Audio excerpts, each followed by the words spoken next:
IDF yang insya Allah dirahmati Allah Subhanahu Wa Taala. Sebelum kita masuk ke materi, kita lihat dulu ini renungan kita bersama ya.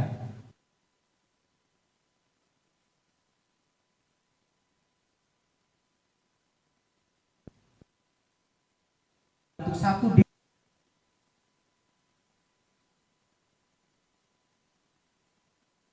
Anda berencana untuk seumur maka jadilah guru. Kenapa? Karena kita menaburkan kebaikan dan selalu memberikan ilmu. Itu untuk seumur hidup. Masya Allah. Dan yang kedua, guru yang luar biasa sulit ditemukan. Betul? Sulit dipisahkan dan tidak mungkin dilupakan. Nah, insya Allah kita semua termasuk bagian ini ya. Amin ya robbal alamin. Abi Budi semangat. Lanjut. Nah, hari ini saya akan menyampaikan tentang budaya positif yang ada di sekolah. Apa sebenarnya budaya positif itu?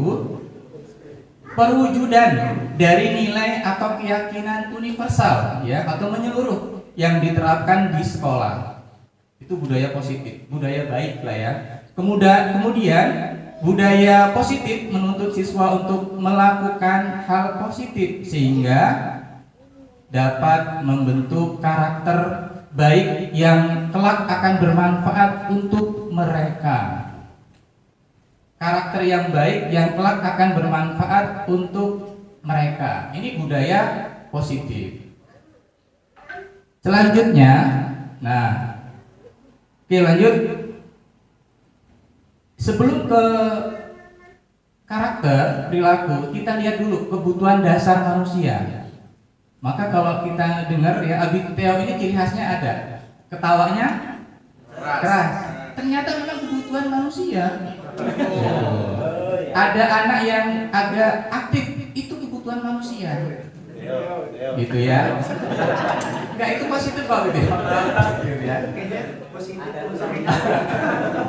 Jadi yang pertama adalah bertahan hidup ya. Bertahan hidup itu meliputi kesehatan, rumah, makanan serta akan rasa aman. Jadi yang pertama adalah kebutuhan hidup gitu ya. Jadi yang pertama adalah kebutuhan hidup. Yang kedua adalah cinta dan kasih sayang. Oke, itu kebutuhannya. Jadi mau anak mau kita gitu ya. Kalau yang akhwat pasti butuh itu. Makanya akhwat biar nggak lama-lama cukup nyari seseorang itu yang cukup aja. Cukup rumahnya. Ya, ini kebutuhan dasarnya adalah yang kedua cinta dan kasih sayang. Yang kedua adalah penguasaan. Maka kita lihat anak-anak kita pengen jadi leader, pemimpin di kelasnya. Karena memang itu kebutuhan mereka, kebutuhan kita. Gitu ya, penguasaan. Yang kedua adalah kebebasan. Apalagi dunia anak pengennya bebas. Tapi apa iya di sekolah kan ada peraturan. Nah, inilah yang akan kita bahas. Dan yang ketiga adalah kesenangan. Jadi dalam pembelajaran menurut Ki Hajar Dewantara. Ki Hajar Dewantara itu pembelajaran itu cipta rasa dan karsa. Tidak hanya menerima ilmu, tapi mereka juga harus menerima kesenangan supaya seimbang.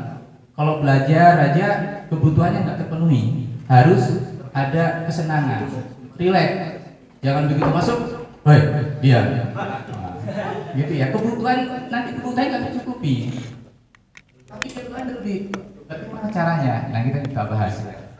Oke, kemudian kita reflektif deh sekarang di siswa kita. Kalau siswa di luar sana mungkin ada yang rokok ya, pacaran. Di sekolah kita alhamdulillah enggak. Sekolahnya. Ya, alhamdulillah enggak.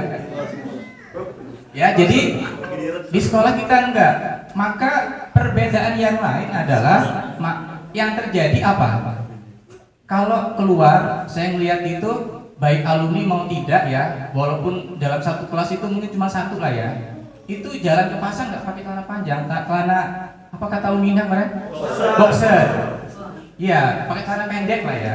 Kemudian nggak baca Quran, baca Qurannya hanya di sekolah. Kenapa bisa seperti ini? Gitu. Kenapa bisa seperti ini? Dia kalau di sekolah taat, di rumah kok enggak. Nah, yang terjadi adalah motivasi perilaku manusia itu ternyata ada 3, gitu ya. Motivasi perilaku ini ada 3.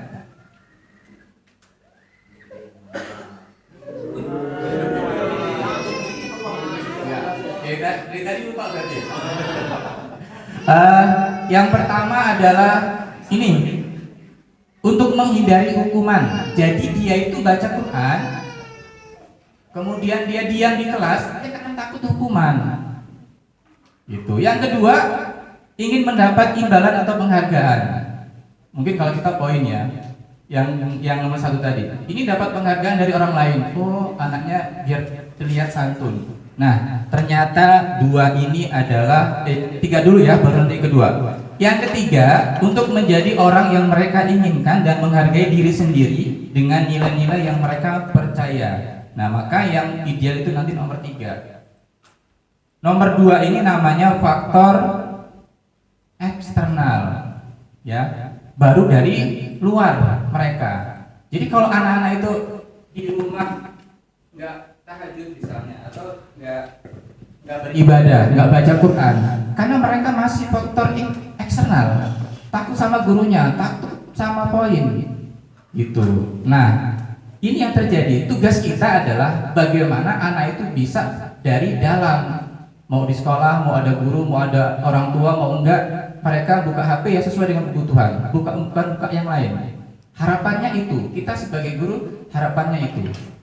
Dan yang paling baik adalah faktor internal. Nah, ini yang harus kita tumbuhkan. Bagaimana caranya? Nah, tentunya melalui beberapa langkah-langkah. Nanti kita akan menonton video ya. Oke, ini 3 perilaku manusia ya, ada 3. Dan yang banyak terjadi adalah kita masih di nomor 1, nomor 2, dan nomor 3 ini ada, cuman belum besar. Nah, tugas kita membesarkan ini yang nomor 3. Tumbuh dari dalam dirinya, bahwa nutup aurat itu adalah sudah wajib. Allah perintahkan itu. Nah, itu yang perlu kita tumbuhkan. Sehingga lulusan SIDF itu ya sudah. Saya punya beberapa murid ya, yang dekat rumahnya juga di Bataran Nila itu misalnya. Ada, tapi nggak semuanya, hanya 1, 2. Yang lainnya sudah menunaikan. Nah, berarti mereka baru faktor dari luar, belum dari dalam. Oke, selanjutnya adalah 5 posisi kontrol sebagai guru. Kita masuk kemana nih nanti? Ya, Abidya ya. Abidya semangat sepertinya. Kita masuk posisi mana sih sebagai guru saat ini? Posisi kontrol itu adalah mengendalikan anak, menyelesaikan masalah. Menyelesaikan masalah itu dalam posisi mana sekarang kita ini? Yang pertama adalah sebagai penghukum. Ya. Yang kedua sebagai membuat merasa bersalah. Rinciannya nanti ada di video ya. Terus nanti filenya saya kirim juga nggak apa-apa di wali kelas. Penghukum, pembuat merasa bersalah, dan yang ketiga adalah sebagai teman. Nah, jujur saya masih levelnya masih 1, 2, 3. Sebagai teman itu cengenges sambil kenapa nggak terlambat nak? Kalau umum kan terlambat lagi. Gitu loh, ya kan? Itu masih penghukum. Itu masih penghukum. Tapi kalau ada kenapa terlambat nak? Itu sebagai teman. Penghukum ini bahayanya ada, manfaatnya ada. Manfaatnya apa? Takut anak itu langsung berubah. Tapi coba lihat, ketika lulus balik lagi. Kenapa? Karena masih dari luar, karena takut, belum dari dalam. Nah, itu targetan dari pemerintah itu menyampaikan materi ini. Maka suruh mengimbaskan ke teman-teman. Yang keempat, pemantau. Nah, ini pemantau ini seperti apa? Nanti realnya ada di video. Tapi mohon maaf yang akhwat ya, nanti ini videonya nggak berjilbab. Saya udah bilang sama Ustaz tadi, nggak apa-apa lah. Ya, jadi nggak apa-apa, nggak vulgar kok, cuma nggak pakai jilbab aja, tangannya sepanjang. Namanya dari Kemendikbud ya. Nah, yang terakhir adalah manajer. Nanti kita semua jadi manajer untuk siswa kita. Saya sudah praktikan di kelas ini. Abidul pas saya lagi ngerekam, Abidul masuk. Jadi masuk suaranya itu. saya sudah mempraktekkan ini yang manajer. Dan itu harus ditumpul, iya, dimasukkan ke YouTube. Tiap hari ada tugas. Tiap hari ada tugas. Gitu ya. Jadi guru penggerak luar biasa, imbasnya. Kalau saya berpikir ini seharusnya materi ini tidak hanya untuk guru penggerak, semua guru harusnya. Gitu. Memang luar biasa bagus. Maka jadi rebut-rebutan pengen masuk kan ya. Mudah-mudahan nanti tidak langsung ada yang bertambah. Oke, ini adalah 5 posisi kontrol guru dalam menyelesaikan masalah. Jadi ada 5: penghukum, pembuat rasa bersalah, sebagai teman, pemantau, dan manajer. Oke, nah paling bagus memang manajer. Termasuk saya membuat Canva ini ya karena guru penggerak. Tuntutan gitu ya. Tadinya nggak bisa, bisanya salin dia biasa, PowerPoint. Ya, bantuan lagi Jula bisa gitu, luar biasa ya. Oke, selanjutnya, nah budaya positifnya kita ada video yang tadi 5 tahapan tadi. Contohnya apa sih gitu ya? Besarnya udah.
Sini kamu.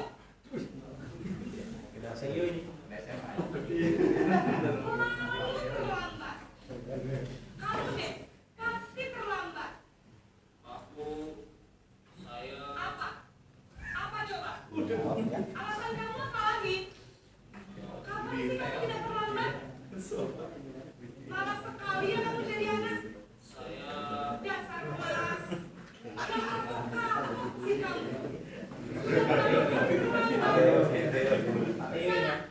Kamu keliling lapangan basket.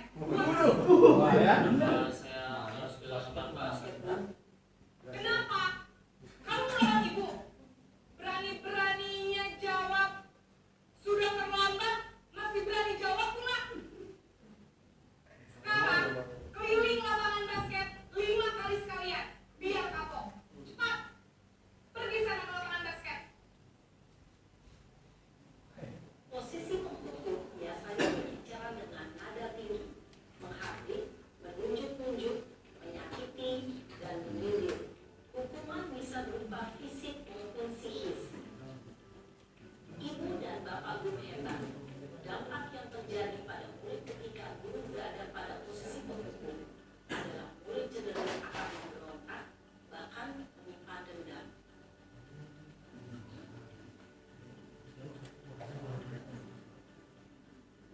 Baik, cukup ya. Bagaimana perasaannya setelah melihat penanganan tadi? Ya, alhamdulillah ya, menambah wawasan kita tentunya. Nah, ini harapannya dari pemerintah adalah seperti ini. Untuk penanganan siswa. Walaupun memang terkadang perlu kesabaran. Ingat, ada yang masih ingat generasi emas Indonesia tahun berapa? Betul. Oh, belum deh. Tahun berapa? 2004. Masya Allah, benar. Harapannya dari sekarang kita sudah melakukan penanganan seperti ini Supaya apa? Nanti di tahun-tahun itu anak-anak kita sudah memiliki disiplin dari dalam tadi. Indonesia loh, stadion bola ya sudah dipagar aja dipanjat. Coba lihat di Liga Inggris, ada pagarnya nggak? Enggak, aman. Non Muslim, masya Allah. Kita Muslim udah dipagar tinggi karena kita masih ini, termasuk saya. 1 sampai 3, belum yang nomor 5. Gitu. Insya Allah dengan melalui tayangan ini bisa kita ambil hikmahnya, bisa dipilih-pilih dan bisa kita terapkan. Walaupun ini adalah butuh proses dan kebijakan yang lain adalah tentunya nanti kita mengikuti peraturan di sekolah kita tentunya. Kemudian, nah penutup, saya yakin dengan guru bergerak Indonesia pasti maju. Terima kasih. Salam semangat. Wassalamualaikum warahmatullahi wabarakatuh.